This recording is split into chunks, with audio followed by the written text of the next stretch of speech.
What's up, guys? The 2024 college football season is about to start, and I still have two more conferences to get through as far as power rankings go. So today we're going to take a look at the ACC and power rank them from worst to best. So let's get right into it. At number 17, the bottom of the pack, I have the Virginia Cavaliers. And I think Virginia is going to be pretty bad again this year because it looks like most of their problems from last year are going to follow them over to this year. On offense, last year they were pretty bad. The offensive line was terrible in pass protection and in run blocking, and they retained most of that unit, so I expect more of the same. They don't have a truly solid option at running back either, and they have the same inconsistent room of quarterbacks. They do have a decent receiver group, though, so that's a small victory, but it's just not a lot to like about their offense. On defense, they look just as sketchy. The defensive line returns most of the starters from a group that just got bullied last year and was terrible at getting pressure. The secondary brought in some new pieces, so that's good, but they're going to really need them to pan out or it's going to be big trouble for Virginia. And I think the secondary will end up being just okay, but overall, I think that there just aren't many bright spots on this team, whether it be offensively or defensively. So that's why I have them at the bottom of the ACC. Not far behind them at 16, I have Stanford. The Stanford Cardinals are probably the weakest team joining the ACC. So we got three teams joining the ACC, and this is probably the worst of the bunch. They have pieces on offense, but there's just a lot more questions than answers, in my opinion. The quarterback play is okay at best, and the line does retain all five starters, but those starters were pretty pitiful last season in pass protection and in run blocking. They're thin at running back, and the ones that they do have are not really anything special. And while there are some good receivers, they're also thin in that department. Offensively, there's just not much hope, and it does not get much better when we talk about the defense because that line is really leaky and does not get pressure or make stops. Luckily, they are decent in the secondary, and they do have some great linebackers. They can help clean up what the line can't. So there is some hope, more than Virginia, but still doesn't look great for Stanford. At number 15, I have the Wake Forest Demon Deacons, and they had a down year last year, but can they bounce back? They're pretty horrendous along the offensive line, and unless they can make big improvements there, it looks like it's going to be the same this year, which definitely spells trouble for Wake Forest, especially their explosive running backs and whoever wins that quarterback battle. So they're really going to need to depend on the line being better than it was. They do have some really solid offensive pieces, but there's just a lot of holes to fill. And on defense, the line does look to be improved. Dare I say it may even be a strength for the team. They do have the guys on the interior, at the edge position, and at the linebacker position to get pressure and stop the run. But the secondary is a bit more questionable. Definitely potential, but they need to prove it. And at number 14, I have the Pitt Panthers. And Pitt was pitiful on offense, pun intended. So they have to hope that a new offensive coordinator can turn that offense around quickly. But I think it's going to be a tough task since the offense looks to be very similar from a player perspective and from a talent perspective. There are minor improvements at several positions, though, but they need a whole lot more to go right for this team to pan out offensively. My main concerns are the offensive line and the quarterback. And on defense, these concerns continue. They have a very young secondary, an unimpressive linebacker room, and question marks along the line. So there's definitely some question marks all across this team. At number 13, I have Boston College, and Boston College brings in Bill O'Brien at the head coach position, and it's one of the few head coaching hires that I actually think hurts the team. I'm definitely not a Bill O'Brien fan. I know some may push back on that, and maybe I am too harsh on him. He could be good for the program, but I just don't have very high expectations.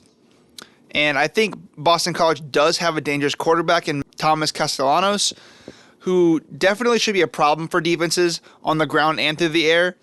The Eagles also have a very solid receiver room and an excellent tight end, plenty of options in the run game, and an incredible O-line. So there is a lot to like about this offense. On defense, though, is where most of my concerns for Boston College lie. They are terrible at generating pressure, and the rest of the defense has potential, but they underperformed last season, and I haven't been given any reason to believe that they will not underperform again this year. They did retool the secondary, adding in some high potential transfers, So if those can work out, we may see improvements. And also, if the Bill O'Brien hire works out, they definitely could shoot up in this list. I'm just not super high on them. At number 12, I have the Duke Blue Devils, and Manny Diaz takes over as the head coach of the Blue Devils. And while I think he's an excellent defensive mind, it's hard to say if he can fill Mike Elko's shoes. At quarterback, Duke lost the star in Riley Leonard, but they did replace him with Texas quarterback Malik Murphy, who should be really great for Duke and a problem for the rest of the ACC. Duke also retained much of its receiving core, and that's a pretty deep group. They also have talent at running back despite losing their starter, but the big problem for Duke is their offensive line. All 5 starters up front are going to need to be replaced, and that just spells danger for the Devils, both in the run game and in the pass game. On defense, though, it's Manny Diaz's team, so they should be more than fine, but he has his work cut out for him for sure. The secondary looks to be incredible, but this linebacker room is thin, and they have a lot to replace along the defensive line, so we'll have to wait and see on that. At number 11, I have Syracuse, and first-time head coach Fran Brown is taking over the program this year, which comes with a new offensive staff. Syracuse was not great on offense last year, and with a new staff and portal players, I expect at least some level of improvement. They did bring in Kyle McCord, previous starter for Ohio State last year. He did like explosiveness and overall was disappointing for the Buckeyes, but I think he'll be plenty good enough to be successful at Syracuse. And it does help that Syracuse has upgraded their wide receiver room. They had the worst passing stats in the ACC last year, but this year with a solid quarterback and a really solid group of portal receivers, they should definitely make big jumps in that department. On the ground, they also have a really solid running back, and the offensive line should be just okay, so we'll see how productive they can be on the ground. But defense is Fran Brown's specialty, so we're going to have to see what improvements he makes on that side of the ball. I think they're going to be some pretty big improvements. He hired a new defensive coordinator, and the defense will be running a different scheme. So we're going to see a lot of change for Syracuse's defense. The talent level on defense is pretty similar to what they had last year, which is basically just okay across the board, but maybe with this new scheme, this new head coach, this new defensive coordinator, they should be much better. And they are a bit thin in some areas, but they do have stars in other areas as well.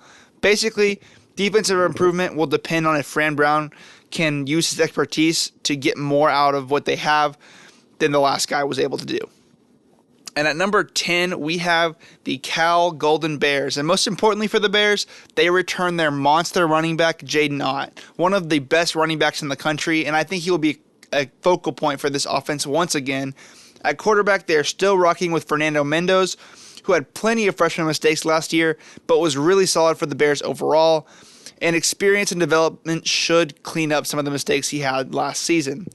The receiving core is made up of several transfers, though, so we'll have to wait and see on the pass game. On defense, though, this team really shines.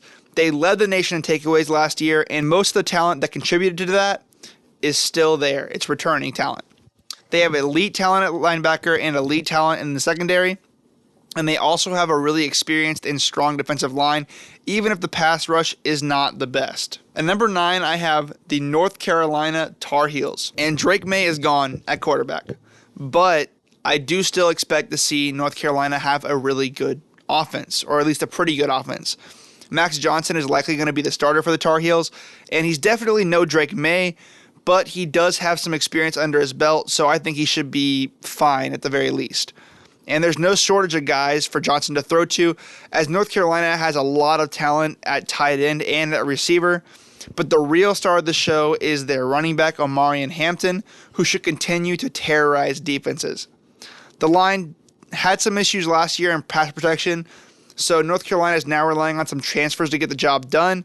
And on defense, the Tar Heels were pretty miserable last year, and this year I expect them to be pretty similar, despite their change at defensive coordinator and a few transfers coming in. I just think that they are more than a step away from being solid on defense, but they should be at least mildly improved. I do doubt their ability to stop the run this year, and they have the guys in the secondary, but they've just underperformed, so I'm not sure how successful they will be at generating stops either. At number 8, I have Georgia Tech. And Georgia Tech, I think, is a pretty underrated team. Brent Key is the head coach, and he's turning Georgia Tech around, and they're only getting better year by year. Haynes King is back at quarterback, and he has definitely helped improve the pass attack for Tech, but he also throws a lot of picks, so we'll see if he can clean that up this year. The receiving core is solid, but there aren't really any clear stars. And the line is probably the team's biggest strength. They bring back 4 starters on the line from a unit that led the ACC in sacks allowed and rushing. And speaking of rushing, their running back room is really solid as well. The defense, though, is where I have some concerns for Georgia Tech. I'm not confident in that defensive line at all. They lack depth and high-level talent, so I expect them to have trouble stopping the run or getting pressure on quarterbacks. But luckily, Georgia Tech does have an incredible secondary. Overall, Georgia Tech's offense should see improvements, but I do expect their defense to continue to be pretty poor. At number 7, I have Louisville, the Cardinals, and year 1 under Jeff Brom was a success for Louisville, making it all the way to the ACC Championship. So what can we expect from him in year 2? Well, they did bring in a new quarterback from the transfer portal, Tyler Show, and if Tyler can stay healthy, and that's a big if, he should be a superstar for the Cards, because while he is really great, he has had a lot of injury problems when he was at Texas Tech. The Cardinals did load up a receiver in the portal, and the guys they brought in are really good, but they do lack depth there, so that's a minor concern. And the rushing attack should be a bit better too, partly because of the new quarterback and his rushing ability. But the big question I have for Louisville is the offensive line. They need to be better in pass protection, but with the portal guys, they should be able to make improvements. Basically, Louisville's offense should see improvements as long as injury does not cripple them. On defense, they should see some regression because they are a bit thin at the defensive line, but I still think they'll be pretty great. They have what looks to be an incredible secondary and an incredible pass rush, and overall, I think there's a lot of potential for Louisville, but there are depth concerns across the board, and they're just relying on a lot of transfers to pan out. At number 6, I have the SMU Mustangs. And SMU is joining the ACC, hailing from the G5, so how will they be able to compete in a power conference? I think they'll be able to compete very well. In fact, they're one of my dark horse ACC championship contenders. SMU immediately fits into the top half of the ACC, in my opinion. They're ranked 11th nationally in returning production, and for a team that was so successful on both sides of the ball last year, I think it's safe to say they are in pretty great shape. They have a significantly underrated dual-threat quarterback, and all of his go-to targets return, including the incredible tight end they have there, and that receiving core is loaded. The pass is not the only thing the ACC teams have to worry about when they face SMU, though, because SMU can run the ball too. We might not be in the days of the Pony Express, but they have some really good guys back there, and they have some incredible blockers at the line that are strong and experienced, and like I said, that running back room should have no issues pounding the rock. On defense, they also have some absolute dogs. They have incredible pass rushers, they have high-level talent from the portal on the interior, and they have a disruptive linebacker room that should make a difference against the run and the pass. Unfortunately, their weakest link is probably their cornerback room, though. They aren't bad by any means, but they're definitely not as good as the rest of the defense is. So I expect pretty big things from SMU this year.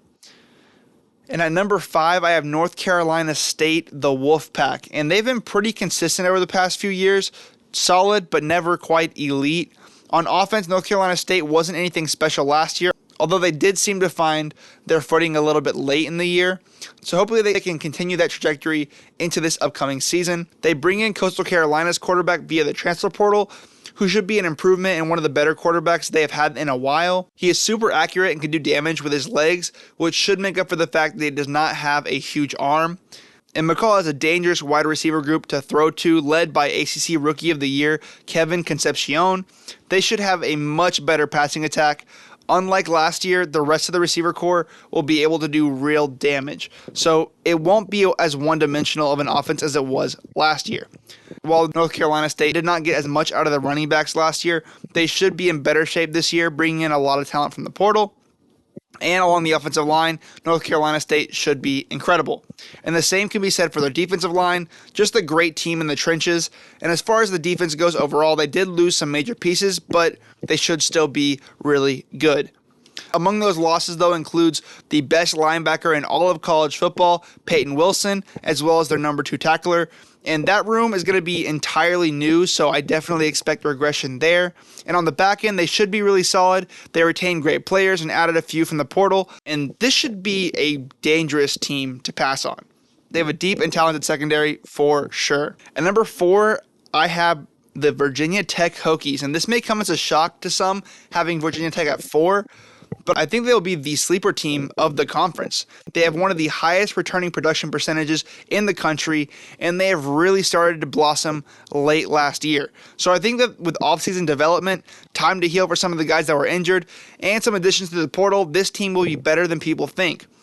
Dual threat quarterback Kyron Drones should be set up for a breakout year this year, and I think he is such an underrated quarterback, and he should be able to do a lot of damage in the ACC, especially with the receiving core looking stronger than ever, with their best receivers returning and Allie Jennings returning healthy after missing most of last season, who should provide deadly deep threat ability.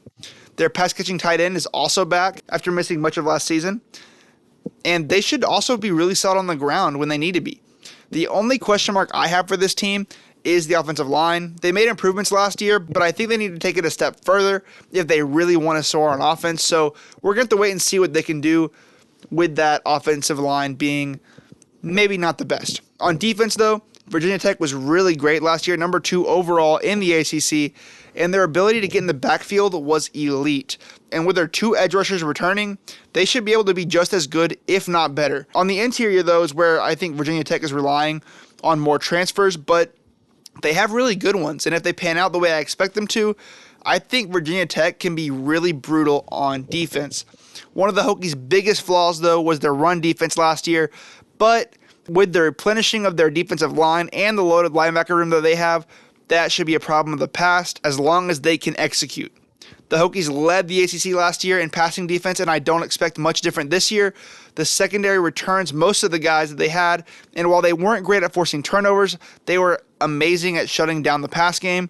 Overall, I expect great things from the Hokies on both sides of the ball, so if they're in a race for a conference championship late in the year, remember, you heard it here first.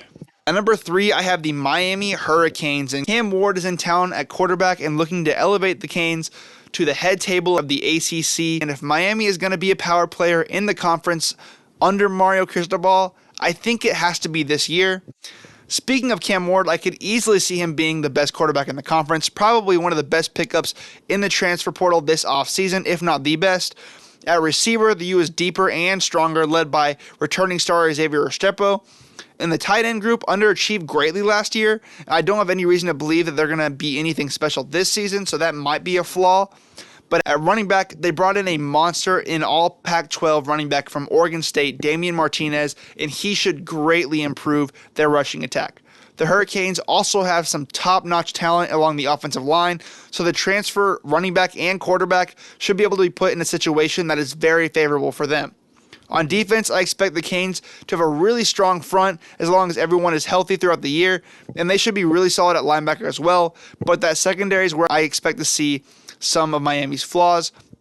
They lost their 2-star safeties to the draft, and while they did portal in some guys to fill in at corner, I still think that secondary is a glaring weakness for the Canes, not to mention that they lack depth there as well. On our number 2 spot, I have the Clemson Tigers. Clemson has been the dominant force in the ACC for the past decade, and it looked like their reign would never end. However, a combination of FSU elevating and Clemson slowly slipping, they are no longer at the top of the pack anymore, but they are still close. Part of the problem with Clemson is their unwillingness to adapt to the modern ways of doing things, especially when it comes to the transfer portal. This could almost exclusively be put on the head coach, Dabo Swinney. Dabo is an excellent coach, but he refuses to adapt, and I think that that's going to be his downfall in the long term. And I feel like Clemson will continue to slip farther and farther down the totem pole the longer Clemson refuses to adapt. But maybe I'm wrong, and Dabo's focus on high school recruiting and development breeds a culture that no other program has. Only time will tell.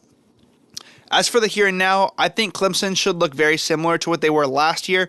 Because Clemson doesn't utilize the transfer portal, the roster is a lot less different than some others, and the holes in the roster where players leave for the portal or for the draft are filled by incoming freshmen or from players that used to be lower on the depth chart. With that being said, quarterback Cade Klubnik is back, and he didn't quite live up to the hope last year as he was fairly inconsistent. And Clemson really needs Klubnik to step up if they want to reclaim their position at the head of the table.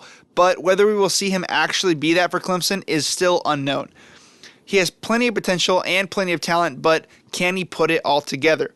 At wide receiver, Clemson has struggled to find a breakout wide receiver the past few years on the level they had in their heyday. That room is mostly the same with the addition of 2 new highly rated recruits. These recruits should show some flashes, but mostly they are pieces that can develop for future years. This room needs to see more production this year and needs to be more explosive this year for Clemson to reach the heights that they want to. They do have a really solid pass catching option though in their tight end. At running back, there's very little doubt about Phil Maffa. He will be one of the best running backs in the conference. As for the O-line, they should be pretty decent, but nothing special, much like last year. And there's still a lot of improvement that can be made on that front. On defense, it's no secret that that was their strong suit last year. And while this year it could be just as strong, there are still some questions that need to be answered, especially at the line. They lost all 5 starters along that line. And like I said, they have guys, but you never want to replace an entire group like that, especially at the line. So I definitely think they're going to be less dominant at stopping the run. At linebacker, they're very young, but there is very high upside there, not to mention that they have Barrett Carter, possibly the best linebacker in the country. And I expect the secondary to be a strength for the team as well. They did lose some guys, but I expect that position to be reloaded and ready to go for the season, although it may take a few games for those corners to reach their potential, which is not the best when you play Georgia in week 1. And I have to bring up special teams in this video, which I don't do very often because Clemson was pretty terrible in special teams last year, especially in the field goal kicking department. This year, they're going to rely on a true freshman, so we're going to see if he can be any better and if he can put an end to their kicking woes. And at number 1, at the top of the ACC, I have Florida State. And I think the country now knows that Mike Norvell is legit. I think he's a top 5 coach in the country. He brought Florida State out of the gutter and placed them firmly in a position to be a national title contender, a position I think they should have had the opportunity to put to the test last year when they were snubbed of a chance to play in the playoffs. I know I may catch some flack for that, but I do believe Florida State should have been in the playoffs last year. They did lose a lot of talent. They lost their star quarterback, top 2 receiving targets, their best running back, their star tight end, and some excellent talent along the defensive line. And that's talent that's almost impossible to replace, and that's just the tip of the iceberg. I do think Florida State takes a step back in some ways, but they are by no means starved for talent, as they have plenty of talent ready to step into bigger roles this season. And man, does this team have a chip on their shoulder. Motivation will definitely not be a problem, I promise you that. They portaled strong and have recruited strong, so I expect to see big things from new faces. Let's start with their new quarterback from the transfer portal, DJ Uiagalelei. And while DJ might not be the same caliber quarterback that they had in Jordan Travis, he is definitely still a solid option at the position with experience and a ton of talent. The question here is, can DJ elevate? He played at a good level at Clemson, and he played at a good level at Oregon State, but he's definitely not played at an elite level yet. So it's FSU's hope that they can take him in and bring him to the next level by increasing his accuracy and decision-making abilities. And if they can do that, he's going to be a very dangerous quarterback for the Noles. Part of the equation as to whether the DJU experiment will work is the pieces around him. And as I mentioned, most of the production through the air last year is gone, but they've reloaded pretty well. There's a ton of talent and depth in the receiving room with a mix of transfers and returning guys. Bottom line, I do not think wide receiver will be a weakness for this offense as long as DJ can get them the ball. As far as tight end goes, I do expect a drop-off. There isn't a clear starter there, and there is a lot of inexperience, which is to be expected when the top 3 tight ends are no longer on the roster. The running back room, however, should be extremely strong. They returned Lawrence Toafili, which is a super underrated running back in my opinion that should be a star in that room, and he's surrounded by some excellent transfers and high-level prospects. This room is deep, it's talented, and it's scary. Along the offensive line, I actually expect Florida State to be better. They brought back really good pieces and filled in the holes with more really good pieces. They could be a really elite unit if they can stay healthy. Florida State was pretty special on defense last year, and even with key pieces leaving, I expect more of the same this year. The Noles have more elite talent at the edge position that should be able to terrorize offenses again. The rest of the line should hold up nicely as well and be a unit that Florida State can lean on. At linebacker, they have some really great returners, but a lot of that room is gone as well, and I expect this to be an area that they regress in slightly, but not majorly. And then there's the secondary, and this group is loaded, and they have what looks to be one of the best secondaries in the nation. Again, I'm going to mention special teams here because Florida State is on the opposite end of the spectrum as Clemson was. they have mastered special teams. They have the same incredible kicker-punter combo they had last year, which is definitely a strength for this team, which I think is a pretty underrated strength. So that's all for this video, guys. That's the ACC from the worst to the best. Let me know what you guys think. Please like, comment, and subscribe. I really appreciate you guys for watching, and I hope you really enjoyed. And stay tuned for my next video, the Big 12 Power Ranking videos. But for now, I will see you guys later. Peace.